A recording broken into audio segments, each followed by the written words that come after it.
Today is Friday, January 4th. It's day 14 of the government shutdown now, what to know about a vote and another meeting, plus a warning about traveling to China, the biggest pharma deal ever, and a first-of-its-kind life-saving app.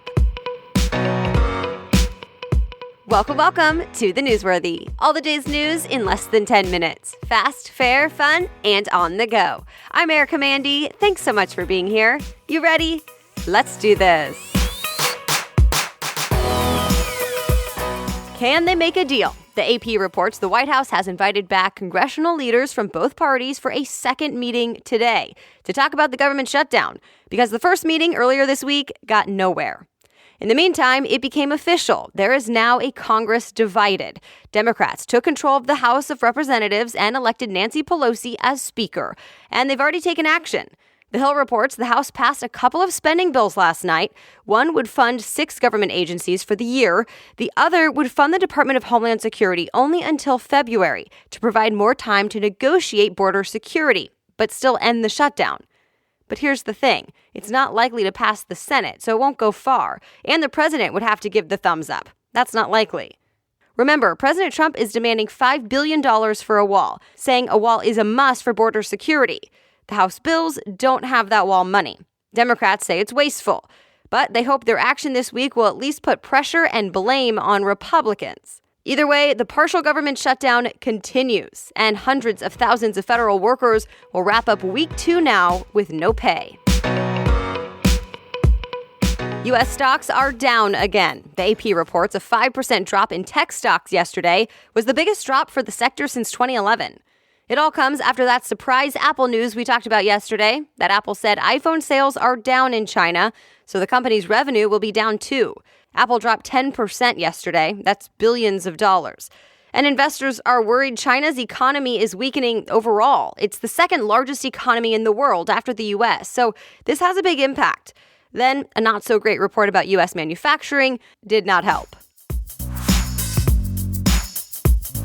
Well, speaking of China, the U.S. government is warning Americans about traveling there. The U.S. State Department raised the threat to level 2, saying Americans should, quote, exercise increased caution in China. So why? Well, there's apparently concerns that the Chinese government may use what it calls exit bans on U.S. citizens, basically not allowing Americans to leave China, sometimes for years. The State Department says China may do this as a sort of negotiation tactic that would ultimately benefit the Chinese government or other Chinese parties. But there's also some more positive talk about China this week. The country landed a spacecraft on the far side of the moon, the side that never faces Earth. And that's the first time a spacecraft has actually landed on that far side, so this is historic. The Chang'e 4's probe even sent back the first close-up of that side of the moon. Scientists told NBC News they'll be able to explore the moon in a whole new way. Have a New Year's resolution yet? You may want to consider learning a new language. Today's sponsor is the #1 selling language learning app in the world called Babbel. Babbel is designed to quickly get you speaking your new language within weeks, and it just takes minutes each day. In fact, since you love this show that is less than 10 minutes, I think you'll love that Babbel's lessons are just 10 to 15 minutes each. So it's easy and convenient to get going and fit this new goal into your lifestyle. And your progress is synced across all of your favorite devices. And Babbel focuses on the most commonly used words and phrases as you learn. So if you have a vacation you hope to take this year, you can focus on conversations you might actually have at the hotel or at a restaurant. Plus, right now, you can try Babbel for free. Just go to Babbel.com or download the app and try it for free. That's Babbel, Babbel.com, or download the app to try it for free. With Babbel, you can speak a new language with confidence. Now, back to the news. It's the biggest pharma deal ever. Bristol Myers Squibb is acquiring Celgene. Bloomberg reports the deal is worth $74 billion, creating a pharmaceutical giant. In fact, Axios says the combined company will become one of the largest cancer drug companies in the world.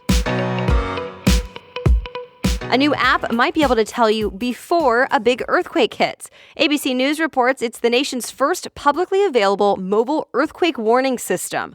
although right now it will only work if you're in Los Angeles County, but it could expand in the future. The U.S. Geological Survey, AT&T, and LA's mayor teamed up to make this happen.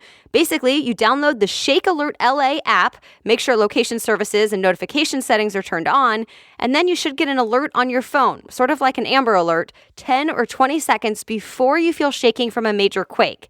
It can at least help you duck for cover or pull to the side of the road or something that could save your life. A surprise announcement from the governor in New York. What was supposed to be the so-called L-train apocalypse, a full 15-month shutdown of a major subway tunnel affecting 250,000 daily riders, won't be so bad after all. The New York Times reports there's been a change of plans. The governor now says new technology from Europe will help make the tunnel repairs and keep it open during the process, at least on weekdays. The NFL playoffs get underway tomorrow in the Wild Card weekend. It all starts with 2 games on Saturday, then 2 more on Sunday. The winners after this weekend will play the 2 teams who got a bye as the road to the Super Bowl continues. The 76th annual Golden Globes are this Sunday night, January 6th. Sandra Oh and Andy Samberg are hosting. Oh told the Associated Press she plans to bring a lighter and less political tone to this year's award show. The ceremony starts at 5 p.m. Pacific time, and it's on NBC, or you can stream it live online.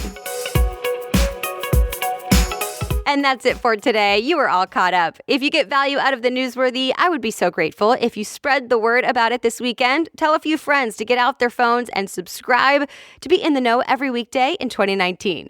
Thank you so much for helping. And of course, if you want to read more about the stories we talked about in this episode today, just go to the homepage of thenewsworthy.com. From there, click episodes and look for today's date. The Newsworthy is ready for you to listen every weekday by 4 in the morning. I'll be back with more news on Monday. Have a great weekend.